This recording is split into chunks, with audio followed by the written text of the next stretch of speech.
Chapter 31. Autumn came. Late September with cool nights. They had to forsake the veranda, but they kindled a fire in the big fireplace and sat before it with jest and laughter. They left the doors open, and Banjo and Good Luck came and went at pleasure. Sometimes they sat gravely on the bearskin rug between Barney and Valency. Sometimes they slunk off into mystery of the chill night outside. The stars smoldered in the horizon mists through the old oriel. The haunting, persistent croon of the pine trees filled the air.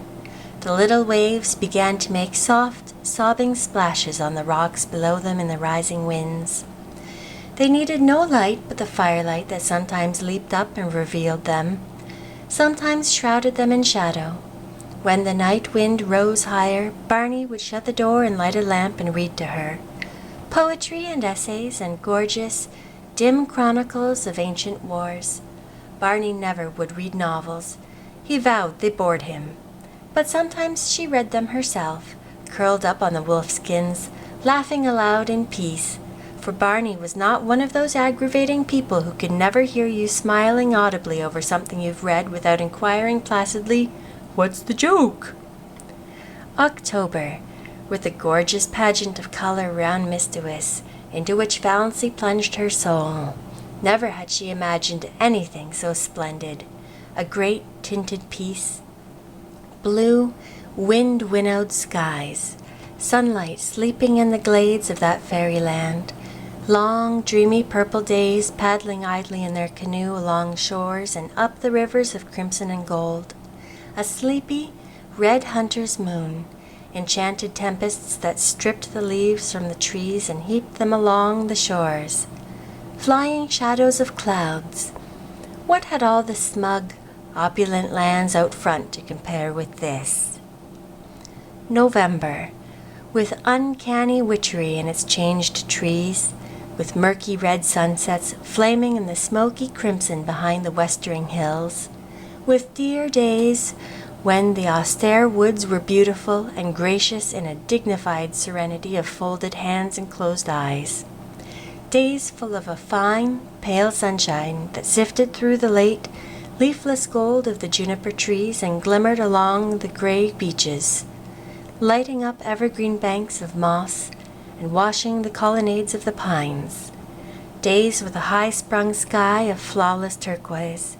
Days when an exquisite melancholy seemed to hang over the landscape and dream about the lake. But days, too, of the wild blackness of great autumn storms, followed by dank, wet, streaming nights when there was a witch, laughter in the pines, and fitful moans among the mainland trees. What cared they? Old Tom had built his roof well, and his chimney drew.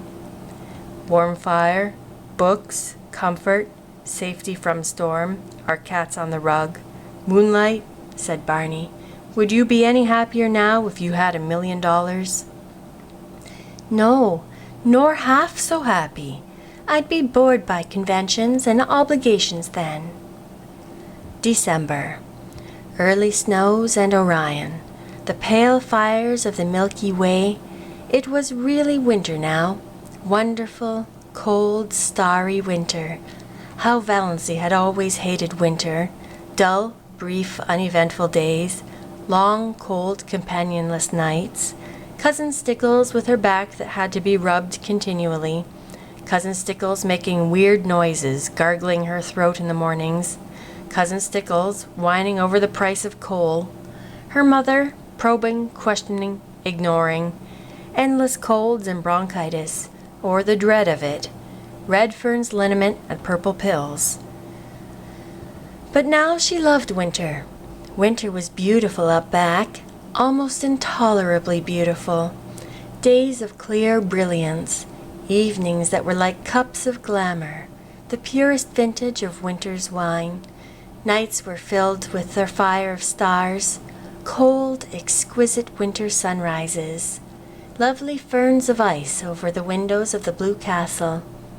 Moonlight on birches in a silver thaw, ragged shadows on windy evenings, torn, twisted, fantastic shadows, great silences, austere and searching, jeweled barbaric hills, the sun suddenly breaking through gray clouds over long, white mist-wisps, icy gray twilights, broken by snow squalls, when their cozy living room, with its goblins of firelight and inscrutable cats, seemed cozier than ever. Every hour brought a new revelation and wonder. Barney ran Lady Jane into Roaring Abel's barn and taught Valancy how to snowshoe. Valancy, who ought to be laid up with bronchitis. But Valancy had not even a cold. Later on in the winter, Barney had a terrible one, and Valancy nursed him through it with a dread of pneumonia in her heart. But Valancy's colds seemed to have gone where old moons go, which was luck, for she hadn't even Redfern's liniment. She had thoughtfully bought a bottle at the port, and Barney had hurled it into frozen Mistawis with a scowl. "Bring no more of that devilish stuff here," he had ordered briefly. It was the first and last time he had spoken harshly to her. They went for long tramps through the exquisite reticence of winter woods and the silver jungles of frosted trees, and found loveliness everywhere.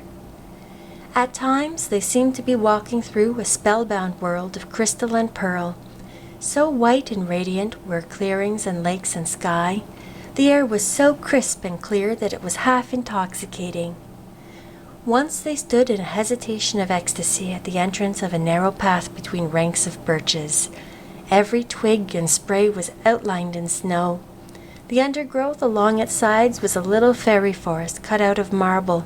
The shadows cast by the pale sunshine were fine and spiritual. "Come away," said Barney, turning. "We must not commit the desecration of tramping through there." One evening they came upon a snowdrift far back in an old clearing which was in the exact likeness of a beautiful woman's profile. Seen too close by, the resemblance was lost, as in the fairy tale of the Castle of St. John. Seen from behind, it was a shapeless oddity, but at just the right distance and angle, the outline was so perfect that when they came suddenly upon it, gleaming out against the dark background of spruce in the glow of winter sunset, they both exclaimed in amazement. There was a low, noble brow, a straight, classic nose, lips and chin and cheek curve modeled as if some goddess of old time had sat to the sculptor, and a breast of such cold, swelling purity as the very spirit of the winter woods might display. "All the beauty in old Greece and Rome, sung, painted, taught," quoted Barney. "And to think no human eyes save ours have seen or will see it," breathed Valancy, who felt at times as if she were living in a book by John Foster. As she looked around her, she recalled some passages she had marked in the new John Foster book Barney had brought her from the port, with an adjuration not to expect him to read or listen to it. "All the tintings of winter woods are extremely delicate and elusive," recalled Valancy. "When the brief afternoon wanes and the sun just touches the tops of the hills, there seems to be all over the woods an abundance, not of color, but of the spirit of color.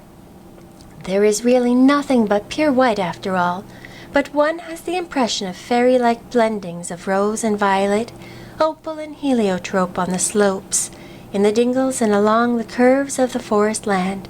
You feel sure the tint is there, but when you look at it directly it is gone.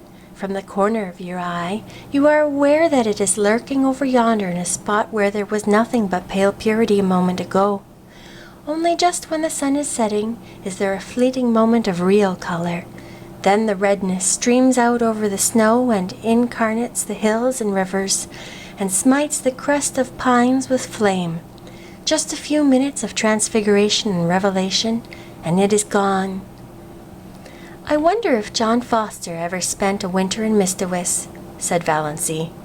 Not likely, scoffed Barney. People who write tosh like that generally write in a warm house on some smug city street. You are too hard on John Foster, said Valancy severely. No one could have written that little paragraph I read you last night without having seen it first. You know he couldn't. I didn't listen to it, said Barney morosely. You know I told you I wouldn't. Then you've got to listen to it now, pestered Valancy. She made him stand still on his snowshoes while she repeated it. She is a rare artist, this old Mother Nature, who works for the joy of working, and not in any spirit of vain show. Today the fir woods are a symphony of greens and grays, so subtle that you cannot tell where one shade begins to be the other. Grey trunk, green bough, grey-green moss above the white, grey-shadowed floor.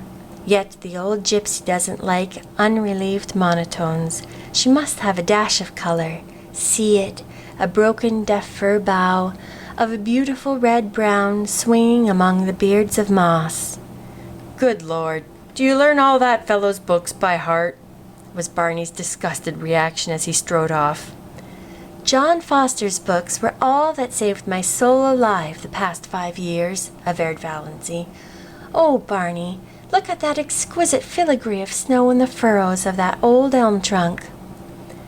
When they came out to the lake, they changed from snowshoes to skates and skated home. For a wonder, Valancy had learned, when she was a little schoolgirl, to skate on the pond behind the Deerwood School. She never had any skates of her own, but some of the girls had lent her theirs, and she seemed to have a natural knack of it. Uncle Benjamin had once promised her a pair of skates for Christmas, but when Christmas came he had given her rubbers instead. She had never skated since she grew up, but the old trick came back quickly, and glorious were the hours she and Barney spent skimming over the white lakes and past the dark islands where the summer cottages were closed and silent. Tonight they flew down Mist-a-Wisp before the wind, in an exhilaration that crimsoned Valancy's cheeks under her white tam. And at the end was her dear little house, on the island of pines, with a coating of snow on its roof, sparkling in the moonlight. Its windows glinted impishly at her in the gray gleams. "Looks exactly like a picture book, doesn't it?" said Barney. They had a lovely Christmas. No rush, no scramble, no niggling attempts to make ends meet, no wild effort to remember whether she hadn't given the same kind of present to the same person 2 Christmases before, no mob of last-minute shoppers, no dreary family reunions where she sat mute and unimportant, no attacks of nerves. They decorated the blue castle with pine boughs, and Valancy made delightful little tinsel stars and hung them up amid the greenery. She cooked a dinner to which Barney did full justice, while Good Luck and Banjo picked the bones. A land that can produce a goose like that is an admirable land, vowed Barney. Canada forever! And they drank to the Union Jack a bottle of dandelion wine that Cousin Georgiana had given Valancy along with the bedspread. "One never knows," Cousin Georgiana had said solemnly, "when one may need a little stimulant." Barney had asked Valancy what she wanted for a Christmas present. "Something frivolous and unnecessary," said Valancy, who had got a pair of galoshes last Christmas and 2 long-sleeved woolen undervests the year before, and so on back. To her delight, Barney gave her a necklace of pearl beads. Valancy had wanted a string of milky pearl beads, like congealed moonshine, all her life, and they were so pretty. All that worried her was that they really were too good. They must have cost a great deal, $15 at least. Could Barney afford that? She didn't know a thing about his finances. She had refused to let him buy any of her clothes. She had enough for that, she told him, as long as she would need clothes. In a round, black jar on the chimney piece, Barney put money for their household expenses. Always enough. The jar was never empty, though Valancy never caught him replenishing it. He couldn't have much, of course, and that necklace. But Valancy tossed care aside. She would wear it and enjoy it. It was the first pretty thing she had ever had.